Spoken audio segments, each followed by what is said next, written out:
Nancy seated on the trunk of Tony's car.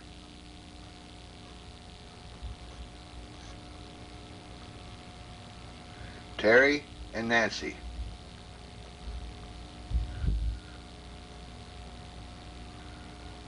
Terry, Dick, Bob, and Jerry. Jerry was born September 21st, 1929, to Norma and Leroy. After hours.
And here is Nancy, seated on Tony's trunk.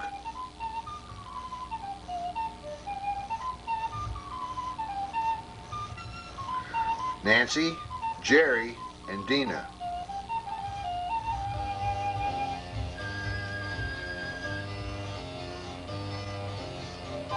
Jerry, Norma, Nancy, Dina.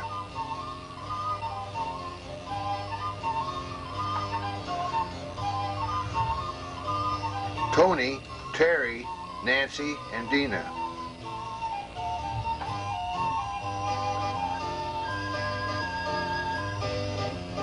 May 22nd, 1942, Dick Dale was born to Dick and Margie.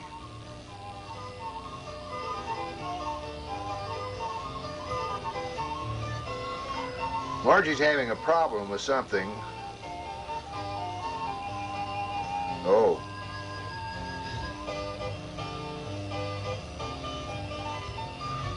Dick had joined the Air Force and was scheduled to leave in the spring for cadet training. Here he is as an air cadet with his mother Eula in Chickasha, Oklahoma.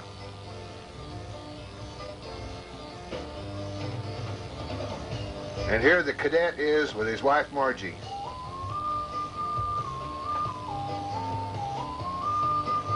Here is the official picture of the air cadet.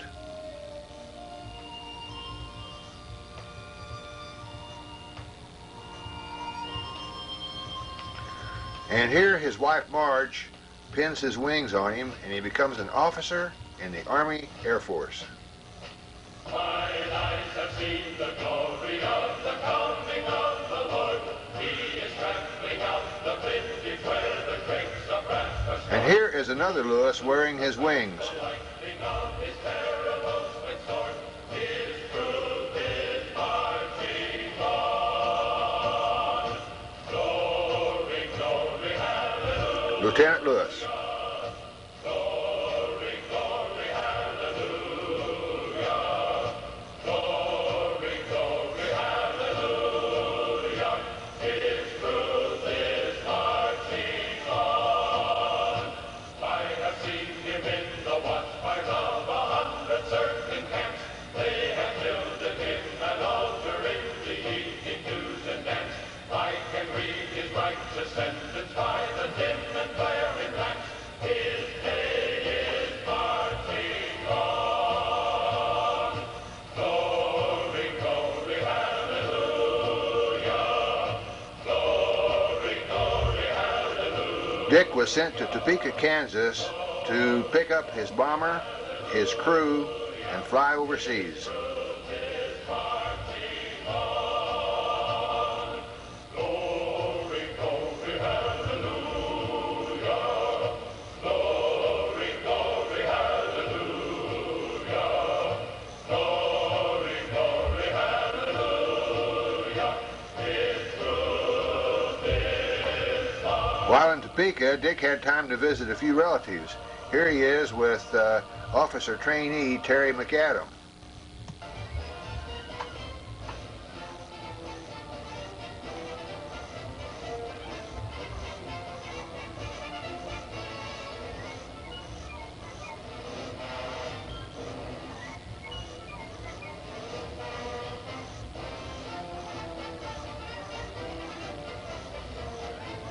Here are cousin Jerry, Terry, Dick, and Bob.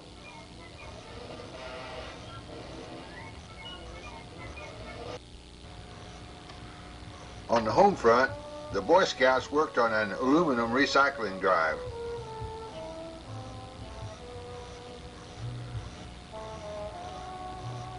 In 1942, Bob had spent several weeks in Washington with Aunts Alice and Irene.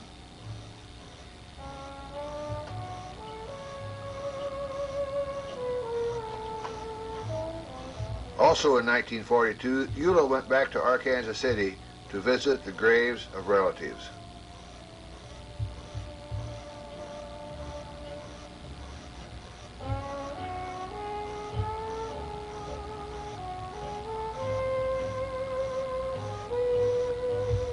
Her grandparents.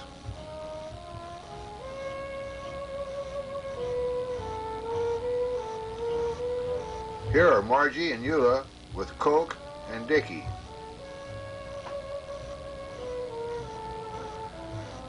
Elmer and Dickie.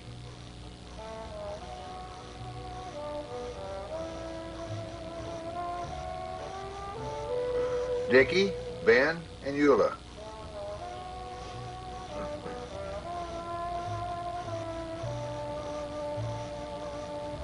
Dickie and Ben.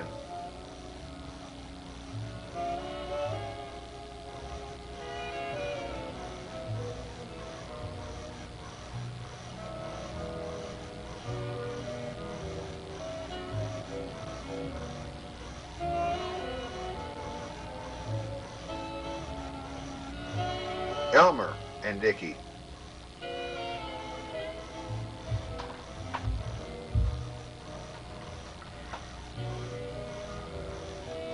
Eula, Marge, Sophie, and Dickie.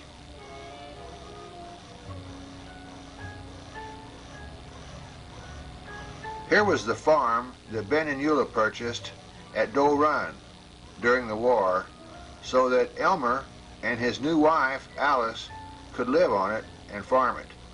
Here are Elmer and Alice.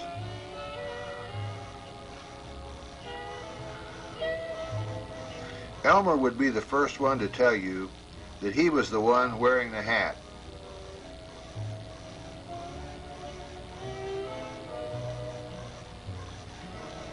Elmer with his calves.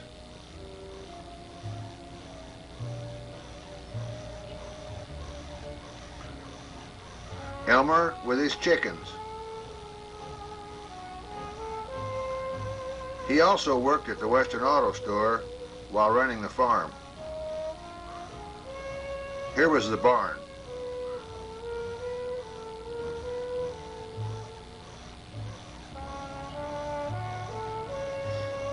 Here are Elmer and Alice.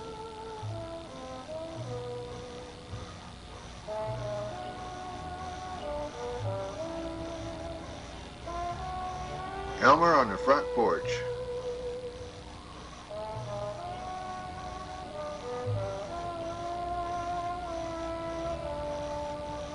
Elmer and grandson, Officer Terry.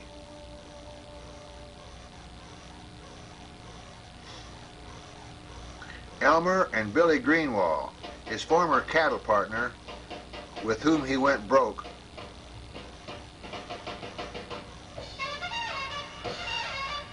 The state guard kicked Bob out when they learned he was only 15 years old. Here he is shown with the star in the window for Brother Dick.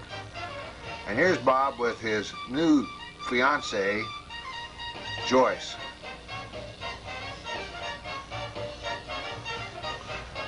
Bob in an ROTC uniform at the University of Missouri, 1946. He was trying to get somebody to let him wear a uniform. He finally made it. Here he is at his wedding, December 14th, 1946, with Joyce. Bob was in the Army.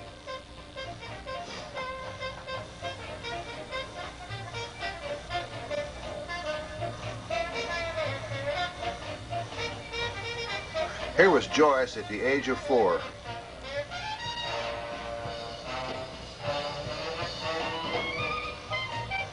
And then, all grown up.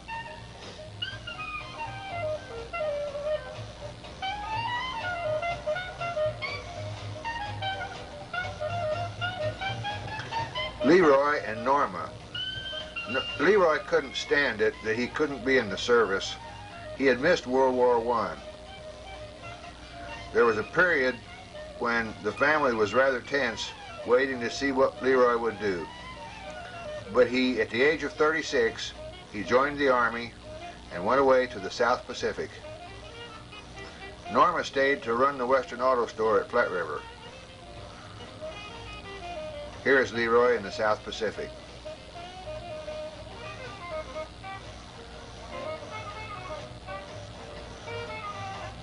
It was a very lonely job for Norma and Jerry, so they eventually closed the store.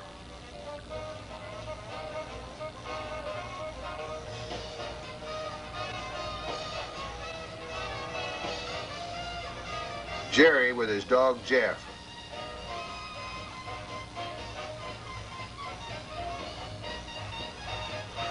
And here's the South Pacific veteran, Leroy.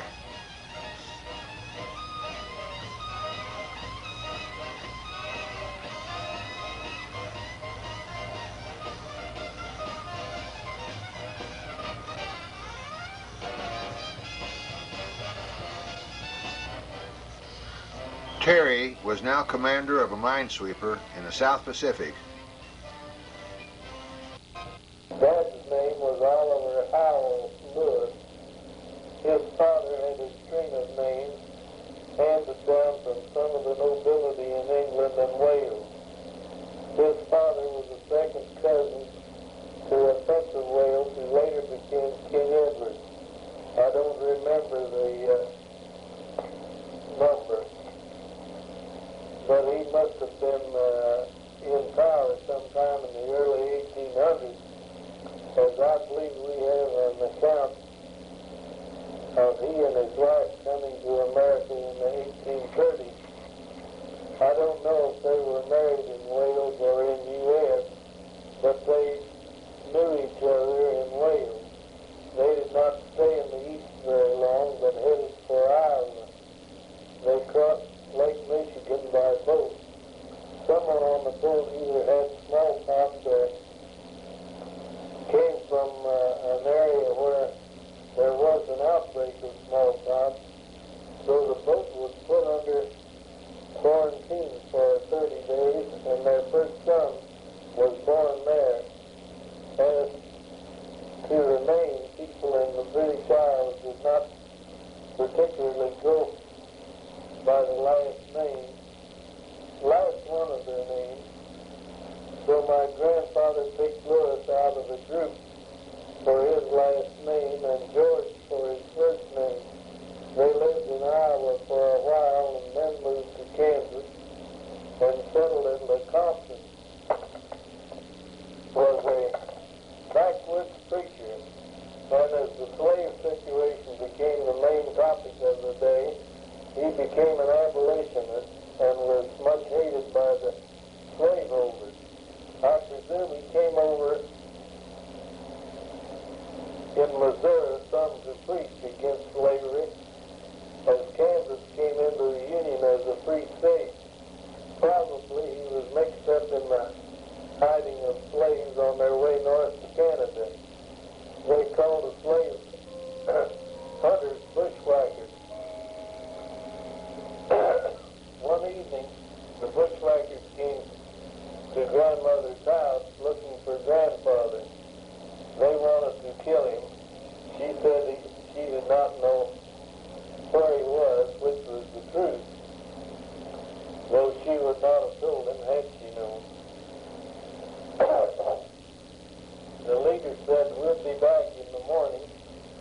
he isn't here and you won't tell us where he is, we will burn the house, which was what happened. And she led her children into town with only what clothes they had on. Dad, who was always called, who we always called Papa, was born in Lecompton, Kansas in 1857. His father died of pneumonia 9 months later, leaving Grandma with those children to raise. I believe they had moved to Emporia before Grandpa died. I'm sure they had a pretty rough time.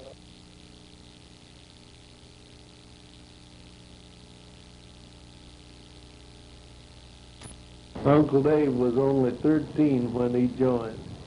His captain knew Dave's mother and refused to let him join until he talked to her. But she said if you don't take him, he will go somewhere else to join, and I would rather he would be with his brother. He rode a lead horse of an artillery team. I imagine 4 horses. In one battle, the lower jaw of his horse was shot off, and of course the horse fell. Uncle Dave fell clear of the horse. The officer shouted, "Dave, mount that horse." Dave answered, "How the hell am I going to mount a dead horse?" But he looked around and found the horse back on his feet. So he mounted and rode him through the rest of the battle. Papa, whose nickname was Coke, visited the Army Company for a week when he was 7 years old, and things were quiet. Sometime before 1870, they moved to Arkansas City on a farm about 5 miles southeast of town. It seems that John was more or less the head of the family, and probably most of the family lived with them. I know Papa did because he was bitten on the leg by a copperhead snake while he was a boy there. Uncle John and Uncle Dave married sisters. I knew both of them. Uncle John became a lawman and secured a farm in Oklahoma during the opening of the Strip. The farm was 1.5 miles in Oklahoma. Each man who staked a claim, as they were known, got 160 acres. John lost 80 acres of his claim due to some kind of government settlement with an Indian in which the Indian could have any 80 acres anywhere in the Strip. So he picked John's 80 because it had a stone quarry on it, and the Indian thought that it would be valuable for the stone. But stone was not that scarce, and luckily it was on the poor farming part of the farm. When we moved to Oklahoma in 1907, which was before Oklahoma became a state, Uncle John was jailer at the county jail at Newkirk. They had 4 children, Mary, Sandusky, the only boy, and was always called Duck. Sibby, who was raised more or less by Uncle Dave and Aunt Becky, who lost their only child when it was a baby, and Lucetta. Dick and Bob both remember Lucetta. Duck was a character.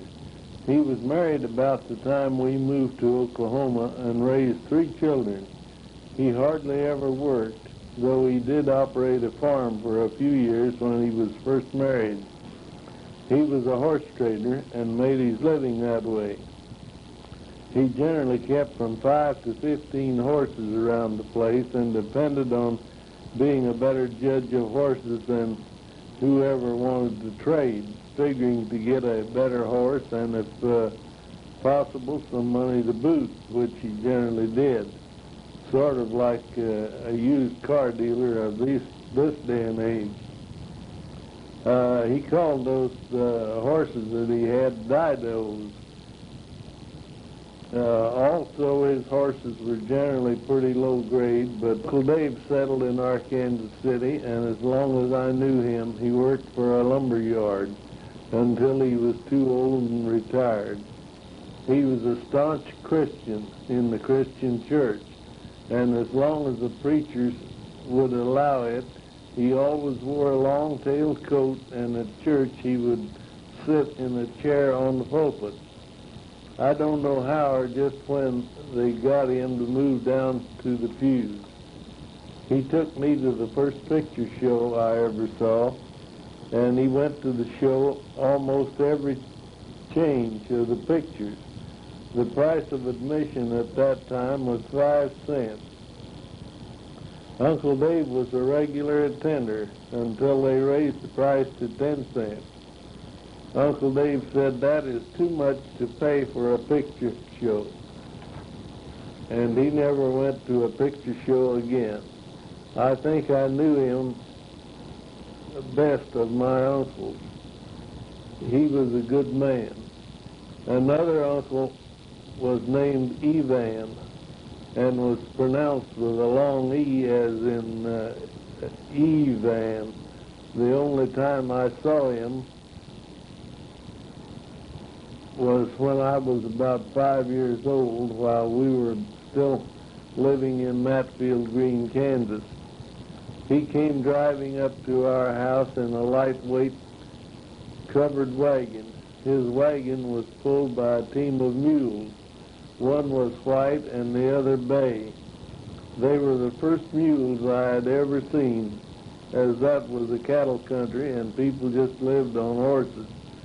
Evan had settled in Crawford, Colorado, and had driven those mules back to visit his brothers.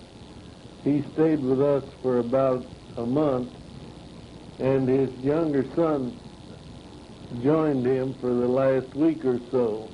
He had an older boy, Ollie, who worked for Dad and Mother when they were first married. I remember Mother telling about driving to town one day, and when she came back, she found Ollie laying on the kitchen floor with one foot in the washpan. He had been chopping wood and had cut his foot with the axe. He didn't want blood on the floor. I never met him until 1919 when I was working on an express car from Kansas City to Oklahoma City.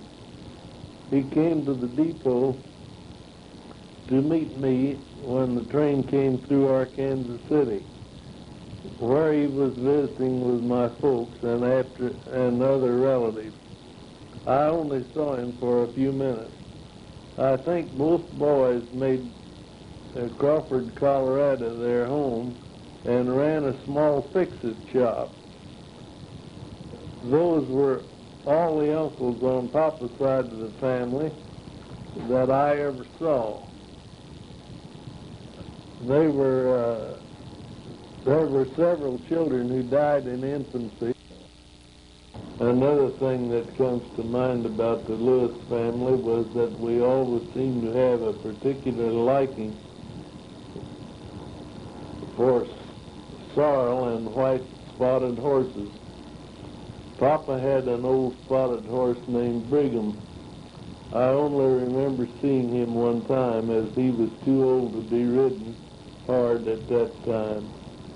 Some fellow was keeping him for Papa at that time, and I just saw him leading him past where I happened to be.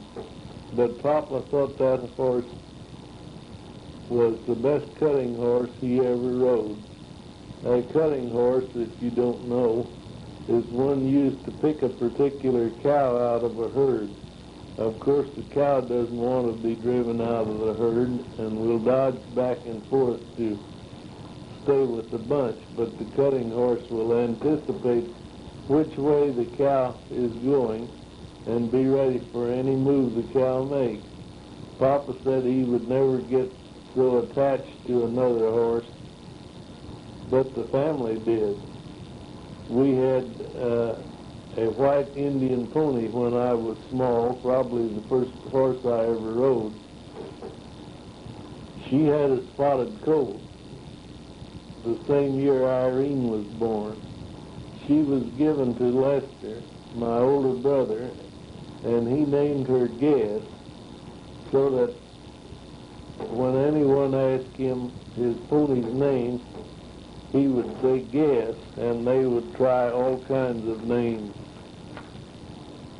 before they figured out that Guess was the pony's name. One of Lester's friends had a pony about the same time, which he named You Know, which he made a joke out of in the same manner. Lester later wanted some money for something special, and Mama bought the Guess from him to keep her in the family. Guess's mother, whose name was Babe, had another colt a year or two after Guess was born. It was Snow White, but it only lived about 3 days. I don't know what was the matter with it. Guess was like a member of the family. I'm sure you noticed that most of us posed for pictures on her back. Working on the East Coast, Omer met and married Elida. They settled in Woodbury, New Jersey. Here is Elida with their firstborn, Charles.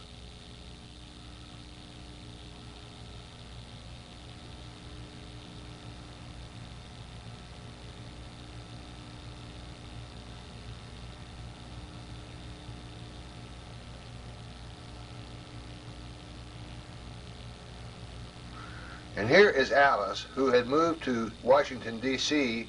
to work with the federal government, getting married following World War II.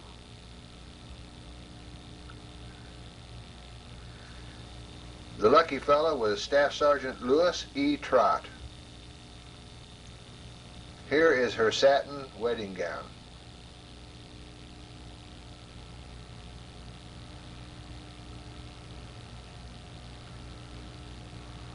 This is Irene and Lou Jr.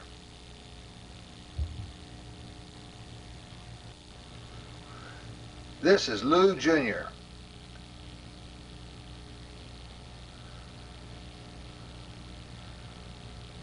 And this is his younger brother, Richard.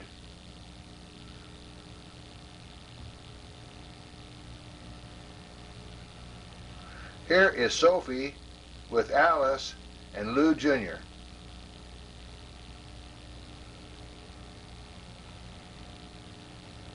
Lou Sr. and Alice with young son Lou Jr.